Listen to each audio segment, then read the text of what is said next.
শ্ৰেণীত পঢ়ি থকা মৰমৰ ছাত্ৰ ছাত্ৰীসকল, তোমালোকৰ বাবে আজি লৈ আহিছোঁ তোমালোকৰ পাঠ্যপুথি অসমীয়া সাহিত্য চয়নিকাৰ পাঠ 2 জিকিৰ কবিতাটি। প্ৰশ্ন উত্তৰ। কবি হ'ল আজান ফকীৰ। প্ৰশ্ন উত্তৰ। 1 নম্বৰ, চমু উত্তৰ দিয়া। ক, জিকিৰৰ ৰচক কোন? উত্তৰ, আজান ফকীৰ। খ, জিকিৰবোৰক কিহৰ লগত তুলনা কৰিব পাৰি? উত্তৰ, জিকিৰবোৰক হিন্দুৰ ভক্তিমূলক প্ৰাৰ্থনা বা স্তুতি গীতৰ লগত তুলনা কৰিব পাৰি। গ, জিকিৰ শব্দটো কি শব্দৰ পৰা ওলাইছে? উত্তৰ, জিকিৰ শব্দটো আৰবী ভাষা জিকৰ পৰা উৎপত্তি হৈছে। তলৰ শব্দবোৰৰ অৰ্থ লিখা। ৰচুল, দেৱদূত, আল্লাহৰ দূত। মুমিন, বিশ্বাসী মুছলমান। ৰহম, দয়া। কুতুব, ধ্ৰুৱ নক্ষত্ৰ। বান্দা, ভৃত্য। 3, মক্কাৰ দুৱাৰত চাহাব জীৱই মাৰে তালি, যেনে শালে শলৰ লগত তৰিকাৰ টপালি। উল্লেখিত কবিতাফাঁকিৰ অন্তৰ্নিহিত ভাৱটি বিশ্লেষণ কৰা। উত্তৰ, মক্কা হ'ল এখন পবিত্ৰ তীৰ্থস্থান। মানুহে ভুল ধাৰণাৰ বশৱৰ্তী হৈ জীৱনত এটাৰ পিছত এটা পাপ কৰি শেষত মক্কালৈ যায় একমাত্ৰ পৰম মুক্তি লাভৰ বাবে। কিন্তু অসৎ কৰ্মত লিপ্তজনে মক্কালৈ গৈ জিকিৰ গালেও মুক্তি নাপায়। কিয়নো জীৱিত কালত তেওঁ এবাৰো আল্লাহই নিৰ্দেশ কৰা পথেৰে খোজ কঢ়া নাই, যাৰ বাবে আল্লাহই তেওঁক পৰিত্যাগ কৰে। শাল আৰু শল মাছৰ লগত যিদৰে দৰিকা মাছৰ টপালিয়ে প্ৰভাৱ পেলাব নোৱাৰে, ঠিক তেনেদৰে আল্লাহৰ দূত অৰ্থাৎ বিশ্বাসীজনক চিনি নোপোৱা জনে মক্কালৈ গৈ আল্লাহক বিচাৰি হাবাথুৰি খালেও একো প্ৰভাৱ নপৰে, কিয়নো আল্লাহ লুকাই থাকে প্ৰকৃত মুছলমান বা মুমিনৰ অন্তৰতহে। 4, ব্যাখ্যা কৰা। ক, পানী মৰে পিয়াহত, অগ্নি মৰে জাৰত, খোদা ৰচুল লুকাই আছে মুমিনৰ আঁৰত।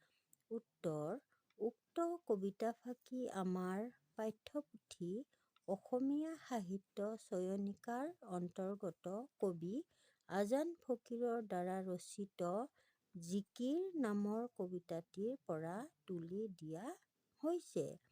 আল্লাহ বা ভগৱানৰ সান্নিধ্য কিদৰে লাভ কৰিব পাৰি তাকে ক'বলৈ গৈ কবিয়ে উক্ত কবিতাফাঁকিৰ অৱতাৰণা কৰিছে। পানী পিয়াহত মৰা আৰু অগ্নি জাৰত মৰা এই দুয়োটা কথা অসম্ভৱ। পানীৰ ভিতৰত নিজৰ পিয়াহ গুচোৱা শক্তি থকাৰ দৰে অগ্নিৰ ভিতৰতো উত্তাপ দিয়াৰ শক্তি আছে, কিন্তু পানী আৰু অগ্নিয়ে নিজৰ সেই শক্তিৰ কথা নাজানে। আতুৰ জনে যদি পিয়াহত পানী আৰু জাৰত অগ্নিক চিনি নাপায়, তেন্তে গোটেই সংসাৰত বিচাৰি ফুৰিলেও একো লাভ নহ'ব। ঠিক তেনেদৰে ভগৱান থাকে প্ৰকৃত মুছলমানৰ অন্তৰত। যিয়ে সংসাৰৰ মায়া মোহ ত্যাগ কৰিব পাৰিছে, যিজনে ভগৱানক বিচাৰি মক্কালৈ যায়, তেওঁ যদি ভগৱানৰ দূত অৰ্থাৎ প্ৰকৃত মুছলমানক চিনি নাপায়, তেন্তে তেওঁৰো মক্কালৈ যোৱাৰ কোনো অৰ্থ নাথাকে।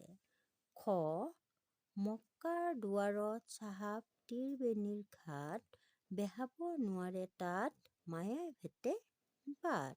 উত্তৰ, উক্ত কবিতাফাঁকি আমাৰ পাঠ্যপুথি অসমীয়া সাহিত্য চয়নিকাৰ অন্তৰ্গত কবি আজান ফকীৰৰ দ্বাৰা ৰচিত জিকিৰ কবিতাটিৰ পৰা তুলি দিয়া হৈছে।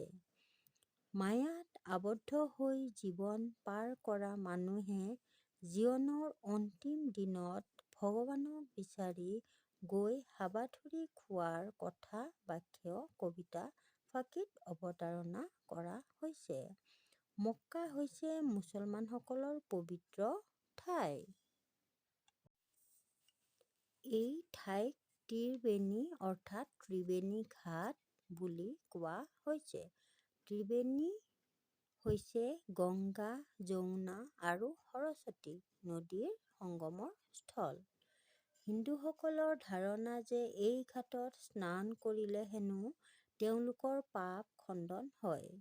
সেয়ে ইয়াত মক্কাক ত্ৰিবেণী ঘাটৰ লগত তুলনা কৰা হৈছে। কিয়নো প্ৰতিগৰাকী মুছলমানে এবাৰ মক্কালৈ যাব পাৰিলে তেওঁলোকৰ পাপ খণ্ডন হয় বুলি বিশ্বাস কৰে।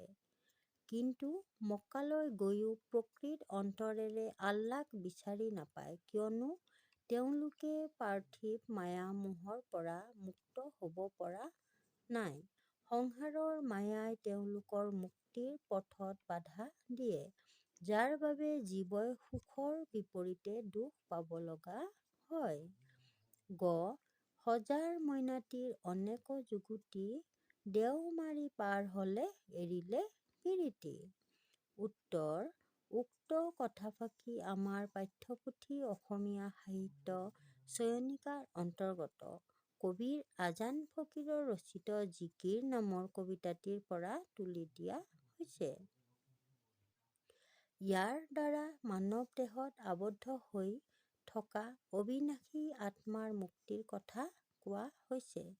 মইনা চৰাই এটাক সজাত বন্দী কৰি ৰখাৰ দৰে আত্মাকো দেহৰূপী সজাত বন্দী কৰি ৰখা হয়। সজাত বন্দী মইনা চৰাই এটাৰ মিঠা মাতে যিদৰে গৃহস্থৰ মন ভুলায়, তেনেদৰে মানৱ দেহৰূপী সজাত বন্দী আত্মাইও নানা আচৰণেৰে মানুহৰ সুখী কৰিবলৈ যুক্তি দি কাম কৰিবলৈ বাধ্য কৰায়। কিন্তু যেতিয়া মইনা চৰাইটোৱে সজা ত্যাগ কৰি যায়, তেতিয়া সজা আৰু গৃহস্থৰ প্ৰেম প্ৰীতিৰ পৰা মুক্ত হয়। একেদৰে দেহৰ সুখ বিচাৰি থাকোঁতে আত্মাই এদিন দেহটোকে এৰি সংসাৰৰ মায়া-মোহ প্ৰেম প্ৰীতিৰ পৰা মুক্ত হৈ পৰে। ভাষা বিষয়ক সমাৰ্থক শব্দ লিখা: চিন্তো, ভাবোঁ, স্মৰণ কৰোঁ। ঘাট, বন্দৰ, পাৰ। পিৰিতি, প্ৰেম প্ৰীতি। আসমান, আকাশ। দৰিয়া, সাগৰ। পিয়াহ, তৃষ্ণা। বাট, পথ। ভেল, মৃতদেহ। ১. আজান ফকীৰৰ প্ৰকৃত নাম কি?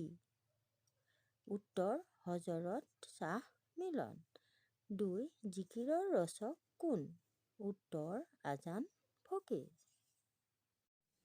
৩. জিকিৰ আৰু জাৰি কোনে লিখিছিল? উত্তৰ: আজান ফকীৰে। ৪. গদাধৰ সিংহ কোন আছিল? উত্তৰ: গদাধৰ সিংহ আছিল আহোম ৰজাৰ ৰাজত্ব কালৰ শ্ৰেষ্ঠ ৰজা। ৫. ৰহমৰ গিৰিহঁত শব্দ দুটাই কি বুজাইছে?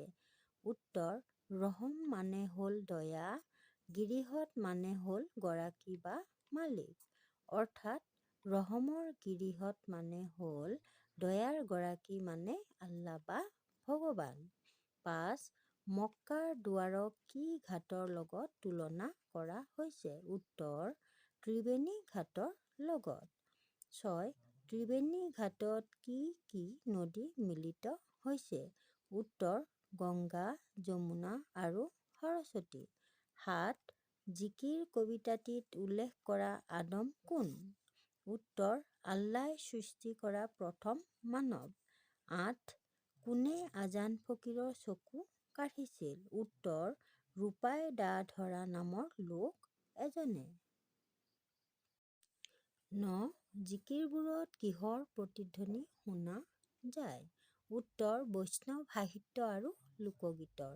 ১০. কি কাৰণে জিকিৰসমূহ সকলোৰে মাজত জনপ্ৰিয়? উত্তৰ: মুছলমানসকলৰ স্তুতিমূলক গীত জিকিৰসমূহৰ বৈষ্ণৱ সাহিত্য আৰু লোকসাহিত্যৰ প্ৰতিধ্বনি শুনা যায়।